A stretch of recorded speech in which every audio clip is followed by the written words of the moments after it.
Welcome to a new review show. This one I'm reviewing Bleach. Yes, I recently start watching Bleach recently, and I figured, oh, why not do a review of it? Right, for this part, this is part one of possibly 8 or 9, depends on how many. There's like 16 seasons overall for this series. The series is no longer on the air, unlike the other anime I've reviewed, Naruto Shippuden. Naruto Shippuden. This show was off the air. I have heard there's a few reasons why. Low ratings, that's one of them. Another because the Bleach popularity died a couple years ago, year or two ago, because the final arc was not very popular with a lot of people. The manga I have not read yet. I heard the manga is 686 chapters. I have not read it yet, but I plan on reading it soon. And right now I'm in season 7 right now of the show, out of 16 seasons. And for this part, I'm going to review the first 3 seasons. The first season, now each season has its own subtitle to it.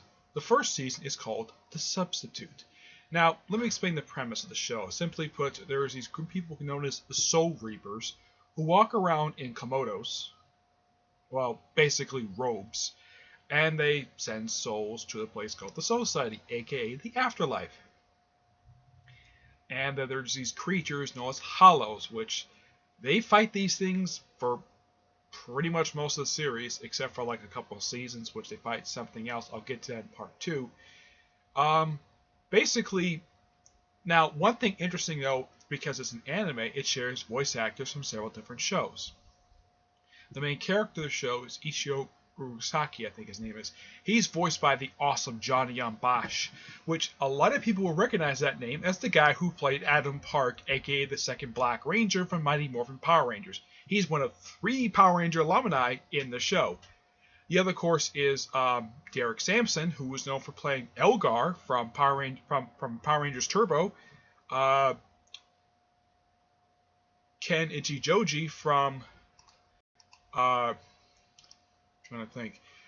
Ken Ichijoji from Digimon Adventure 2. I think he played one other. Yeah, played Shino from Naruto. He was the double actor for Shino. Johnny Bosch was also in Naruto as well. He played the voice of Sasori. Well, the human puppet form, anyways. Though there is a big difference if you hear his voice when he's Sasori and when he's Ichigo. Ichigo is over the top, arrogant, stuff like that. When he's Sasori, he's very soft spoken. Yep. Now the main character's love interest, Orihime, is voiced by the same actress who voices Hinata from Naruto, and she also voices Sailor Moon herself from the current Sailor Moon series. I haven't watched it yet, so I can't exactly leave an opinion on it. Yeah, basically, yeah, voice actress's name who plays Orihime is Stephanie Seath. I think is how you pronounce her name.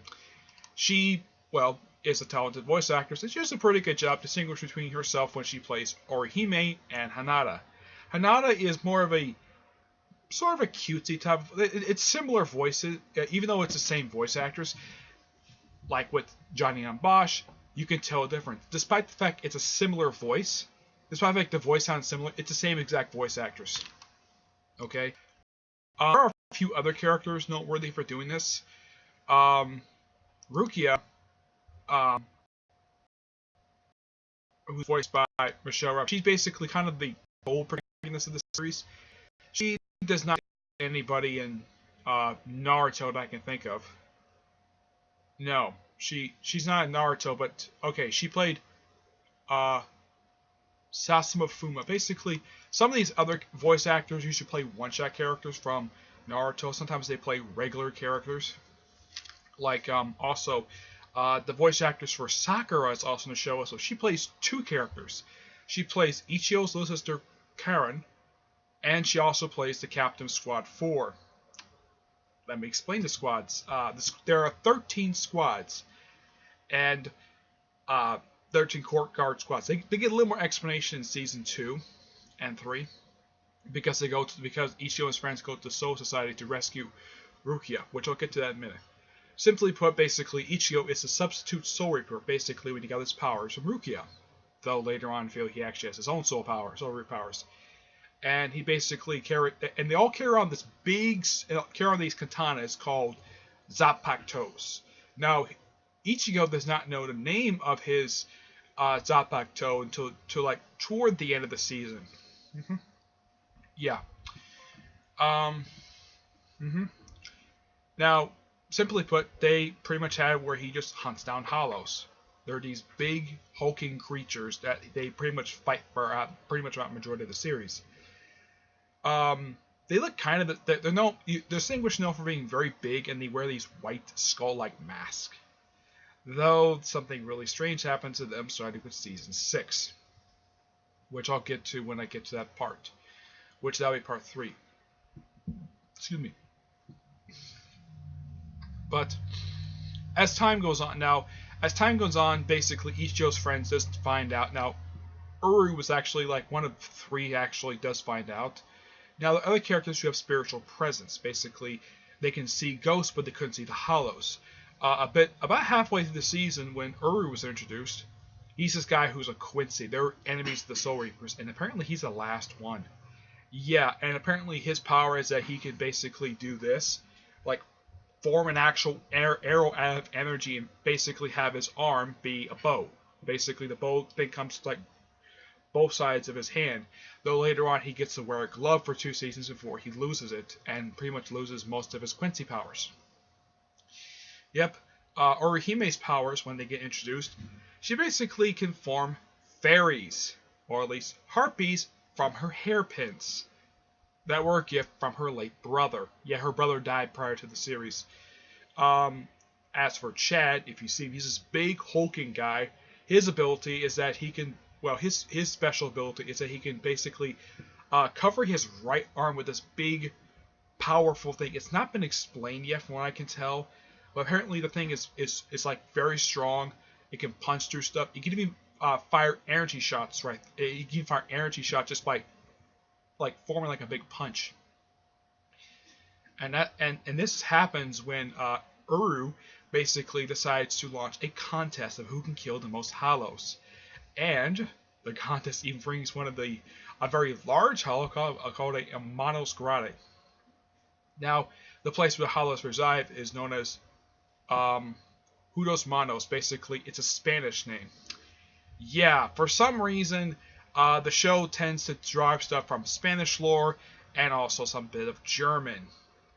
I'll explain that when I get to seasons 4 and 5, which are essentially kind of the same storyline. Yeah, it's really bizarre. Now, you don't get a chance to see what the place looks like until season 6, which essentially is a desert. Yeah, that's essentially what the place is. It's a desert. And I'll get to what the heck is up with that particular thing when I get to part 3, which I'll talk about seasons 5 and 6. The only reason why I'm talking about the first 3 seasons is because, I want to talk about the next one, which is basically seasons 4 and 5, which essentially is a filler seasons. Yeah. Now, during the course season, when they introduced this character who appeared in this season, season 2 and season 3, called Don Kanoji. Basically, this celebrity who apparently also has spiritual powers, and he can see the ghosts. He refers to the hollows as bad spirits and tries to defeat them. Though he works with Ichigo in season 1 to defeat a hollow, which gotta impress the guy. Heck, he's even impressed by Ichigo basically trying to protect the audience from the hollow, which kind of praise him for doing that. Though later on he does team up with Ichigo's sisters. Yeah, he has 2 twin sisters. Ichigo's 2 twin sisters. Karen is more like the goth type girl, basically calm, soft-spoken, while the sister basically acts like the mother. The mother was killed 6 years prior to the start of the series, and Ichigo does meet his mother's murderer, a hollow called the Grand Fisher, who has a lore on top of his head. Yeah, I'm not kidding. So this hollow kills a living person, lures them to them by using a lore that's on top of his head. Looks like a hair. It's really kind of gross. But one thing the show is known for, it's basically lots of sword action. Yes. Though later on in the season, when they have Rukia go back to the Soul Society to be tried and sentenced to death for giving a soul powers to a human, basically there are 2 people within the Retriever. Well, one of whom happens to be her adopted brother, Byakuga. It's later explained exactly why she was adopted. And Lieutenant Reggie. Of now, excuse me, her brother is the captain of Squad 6, while Reggie, I think, is supposed to be his lieutenant. Yeah, it's really bizarre how this thing works. And you get a chance to see the guys like Zanpakuto form, and of course, Byakuga in his first fight with Ichigo, he destroys Ichigo's Zanpakuto. One of like 3 times it's been destroyed, though it's later reforged. And somehow it cuts off his his spiritual power and his soul reaper powers. Though later on, along with Chad and Horihime, they undergo some training. Though Ichigo goes training with Mr. Hatton Claws, Runohama, I think that's how you pronounce the guy's name, at his shop. And apparently he has a life-size cave under his small shop. And it's later explained exactly it's based upon something in the Soul Society. And it's also explained that he apparently was one of the former squad captains. And there are 2 little kids that work with him, along with his, well, this one big hulking guy who apparently wears an apron all the time, which is really bizarre. And these 2 little kids is a little boy with red hair and a cute little girl with pigtails. And since it's little girls in anime, they give them these like these pink little pink little blush marks on them. And she's kind of like robotic in a way. Though when Ichigo fights her, he doesn't like fighting her because, well, she's a little girl, which I appreciate for doing that. Basically, the whole point of training with her, this is actually one of 4 stages he had to go through. Basically, he had to sort of dodge her basically big punch. She's very powerful for being a little girl. And she's 3 years older than the redhead boy who apparently bullies her half the time. Either hits her on the head or just gives her noogies. I have no idea why.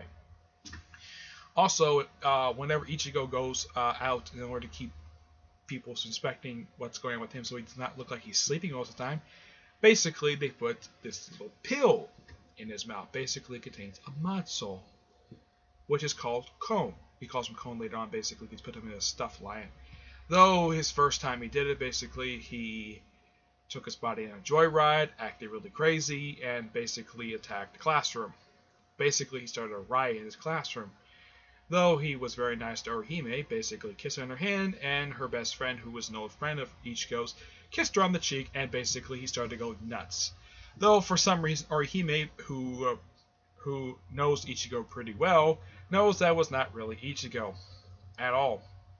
Nope. She knew. Yep. Yeah. So, yeah, it's kind of funny whenever they do stuff with Cone. Yeah, it's hilarious. And he spends most time hanging out at a lion's a stuffed lion. That's what pretty much he does whenever he's not in Ichigo's body. He hangs out in a lion. Now, originally they pretty much got him out. They pretty much got the pill out, so basically Ichigo can become a Soul Reaper, simply put by sticking his hand in his mouth. Oh, and when Rukie was staying in the world of the living, that's what they call it, she stayed in Ichigo's closet. Yep, she stayed in his closet. It is really bizarre. I'm like, really? She stayed in his closet the whole time, and no one suspected anything. And apparently she decided her identity to become a student at Ichigo's high school to keep an eye on him. Yeah, it's just really kind of weird how it is. Then when they decided to go to Soul Society, basically Ichigo, Chad, Orihime, and Uru, along with a talking cat named Yurochi, who they referred to as Michiru Yurochi, though it's later revealed it's actually a woman. Yep. So that leads us into Season 2, the Soul Society, the entry. And they get there while running away from something trying to consume them. Though Ichigo basically was able to get to his soul form, Reaper form, no problem, the other 4 had to get soul form. Basically, they kind of become souls in order to enter the Soul Society. And they get to the Ruka district, and they just walk up to the gate, try to get in. Of course, they battle a giant, who apparently is a gate guardsman, and even though he's knocked back, even though he's defeated, and he opens up the gate, because he got defeated, okay, fine. And then one of the main villains of the series, Gen, who was the captain of Squad 3, he knocks him back, slicing his arm. Not arm off, just basically slicing his arm. Or he may use one of her abilities. Basically, she has 3 abilities. She can use her fairies for defense, healing, and attack. Though attack is simply just one fairy. And she heals the giant's arm. They'll run into him later on during the following storyline, when they go back to Soul Society. And pretty much throughout these next couple seasons, they're just plowing their way through the Soul Reapers. Just these 4. But how they get into the Serite, that's the place where the Soul Reapers base operations is. Because they couldn't get through the gate, they decided to use a firework cannonball. They decided to use a cannonball to get into that place. So Yorichi goes to a fireworks expert, which they suspect to be a guy, and it turns out it's actually a woman. A very smoking hot woman, mind you, basically, if you see her. And also, prior to this, they ran into her little brother. Yeah, basically, boy, girl, boy. Yeah, and their older brother was a Soul Reaper, and it's later explained that Rukia apparently was the one who killed her brother, though it's also explained that she had no choice in the matter when it comes to killing him. Yeah, and these are the 2 seasons they pretty much explained the captain, the roles basically these characters do. And there's seats. There's only 2 regular officers. Captain, basically, they're these guys who wear these white coats over their regular robes with the number. I think it's like Japanese numbers, because everything is written in Japanese. That's how it is, because the show is based in Japan. And they introduced the several captains. The head captain is this old guy named Yamamoto. The captain of Squad 8 is a guy who chases women. And if you see him, he's a guy who wears his pink coat, very scruffy looking appearance, and has a smoking hot lieutenant, who also happens to be his niece. Yep. There's also this guy who's, I think, yeah, he's the captain of Squad 12. I don't remember his name. If you see him, he's this guy with these 3 metal things, like 2 on the side of his head and 1 of his chin. And he also has a female lieutenant. He's one of like few who have female lieutenants. There's Aizan, who actually turns out to be the main villain of the series. He has an assistant who is an old friend of the captain of Squad 10, named Toshiro.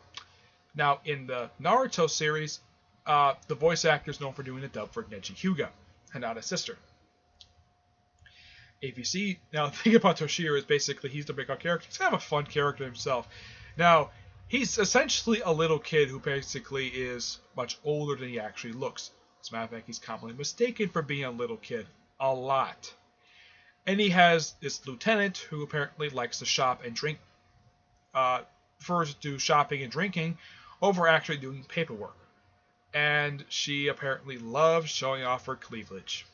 Yep, she has her shirt open, well, her robe open, show up her cleavage just to manipulate people wherever she wants. The actor is known for voicing her. Is also known for voicing My Valentine from Yu-Gi-Oh! Yep, she is known for voicing that particular one. Let's see.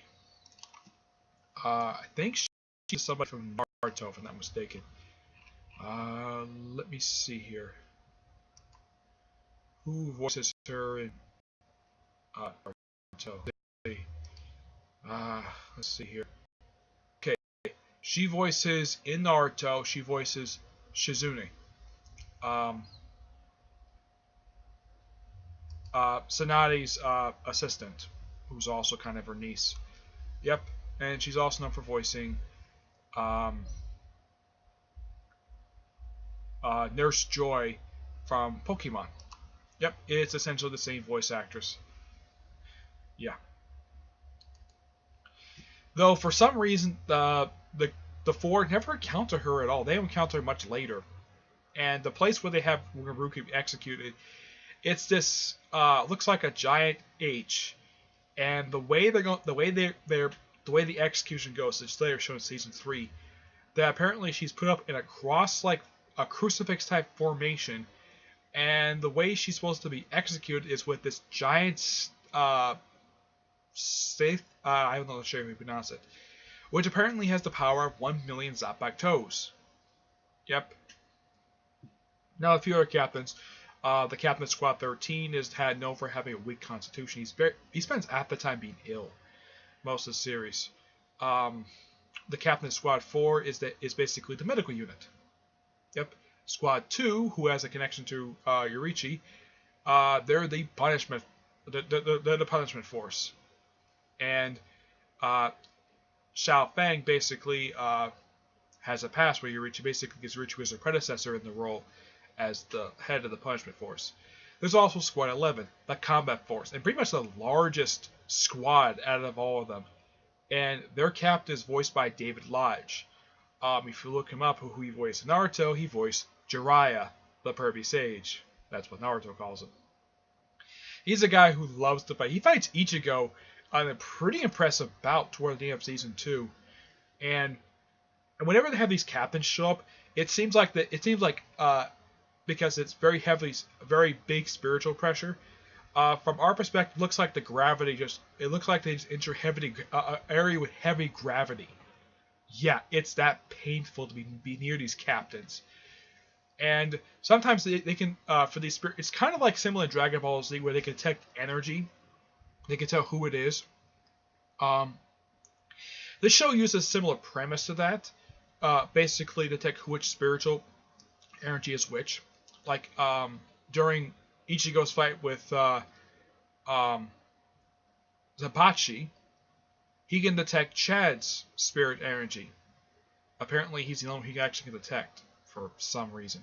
Even though he does defeat him after sort of basically having a match with his hollow version of himself, which he gets later explained later on. Zangetsu is his name of his spirit, which apparently, when he's normally seen, he's this older guy, scuffed looking appearance, and he knows wearing this coat, looks like it's torn up at the bottom, and apparently also becomes part of his Bankai form. It's the next stage of the Zanpakuto. Basically, there's the Shakai form, which is the first stage, and Bankai is second stage. That gets later explained in season 3. Now, Ichigo does try to save Rukia, despite the fact the guy is heavily injured from his battle with Zapachi. And Zapachi, during the fight, he gets his sword snapped. And when he's first seen, he is known for having his lieutenant ride him. His lieutenant is a little girl. Not kidding, it's a little girl who looks like the size of a baby. Yeah. And she loves witnessing him fight, and he, and she's kind of cute for a little girl, but I'm sure she's like. And the weird thing about the Soul Society is it's never properly explained, but apparently they age very slowly in the Soul Society. Yeah, that's why that some characters can look pretty much the same for years, despite the fact other characters can age normally in the world of the living. It's really bizarre of how it works. Rukia is actually shown to be much older than she actually looks. Yeah, because apparently it's like a year for them is like 5 or 6 years tops in order for a character to actually increase their size when they grow. Yeah, it's not properly explained. And some stuff is explained during seasons 4 and 5. Reishi, which is the energy that flows with the whole entire Soul Society. Yep. And of course, Ichigo in season 3 does fight Byakuya. Basically, he defeats him. Now, Byakuya, this is actually one of 2 fights he has. The first one he has with Renji, which he beats Renji after a long, lengthy battle, which he actually has Bankai form first before Ichigo did. So, yeah. And of course, there's also this mystery throughout most of season 2 and 3, like who killed Captain Aizen. Though it's later revealed he actually is alive and well, faking his death. And working with 2 of the captains. Gen, who is this creepy guy with his eyes closed and smiles a lot. And a blind guy.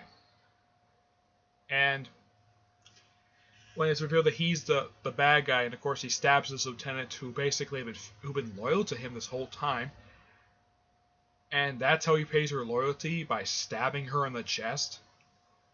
And of course, the captain of Squad 4 sees this, and has the lieutenant pretty much inform everybody. All the officers, the captains, even Ichigo's group, basically known as Ruka. Yeah, the whole 2 seasons referred to as the Ruka. And okay, okay, be right back.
that's much different. No reason to move out the living room because it's a bookshelf. Yeah, and everybody can get to there just fine. Good place.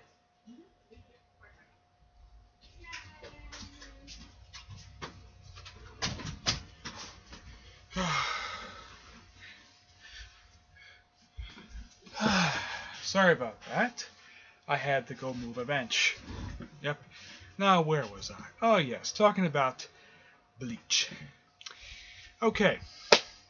Now, when they reveal basically Aizen is alive, it's a big shock for a lot of people. Heck, even for me, it's a bit of a surprise seeing it.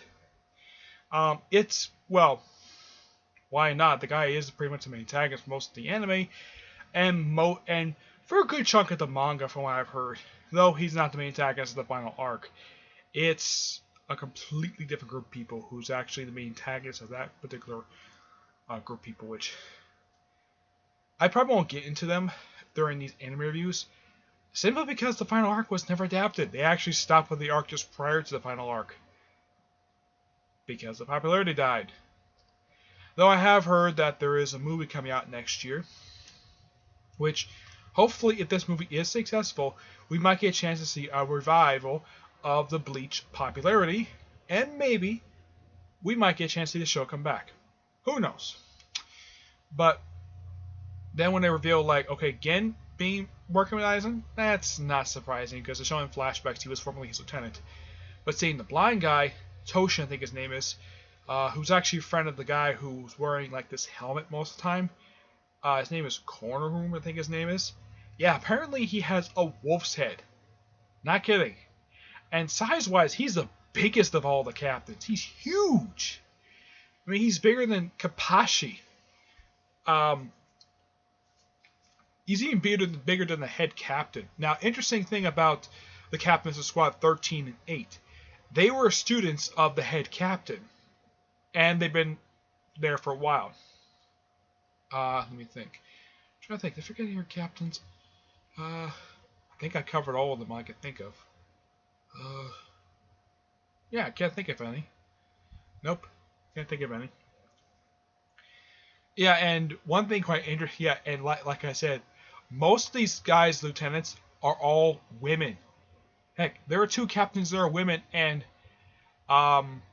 both of whom have got women for lieutenants, which is interesting. The fact that how much of an equal, how equal these people are.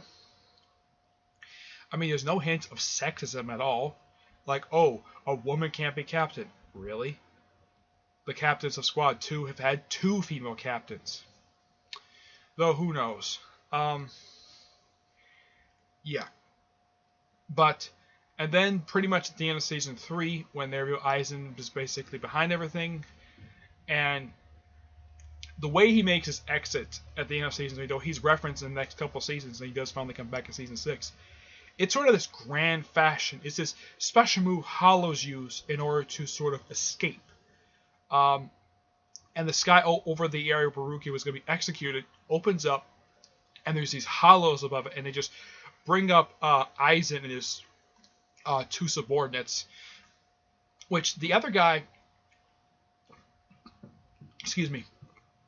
Toshin, him being one of him working with Aizen, that was actually a bit of a surprise. I don't think anybody watching the show would have expected. Gen is not very surprising because how creepy he is, and the fact he formerly served as Aizen's lieutenant before the character Momo took over. Oh yeah, an interesting fact with Momo, she's a old friend of Tenshu, the captain of Squad 10. Yep. Now, is this showing a flashback of how Sabachi, how he became captain?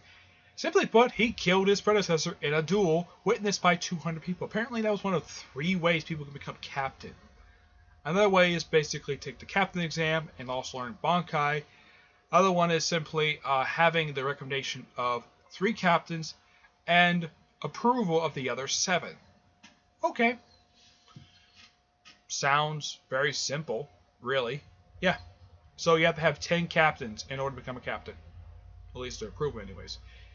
So, yeah. It's a really interesting set of seasons, and of course season it kind of ends basically The final episode is quite interesting, and it's how basically when they jump ahead like a couple weeks later, where everybody's recovering from their wounds after this lengthy battle, and of course Rukia is forgiven by Kenshu, I think her name is, the fireworks lady. She does forgive her for killing her brother because basically it was part of an experimentation by turning Soul Reapers into Hollows.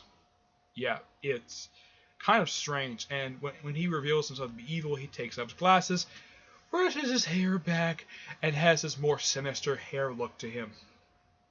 Though when he becomes head of the Ron cars in later seasons, he basically adapts a brand new set of clothes, getting rid of his Soul Reaper outfit and adapting a new outfit, which I'll see probably a little bit later. But yeah, 3 actually pretty good seasons to start off the show with.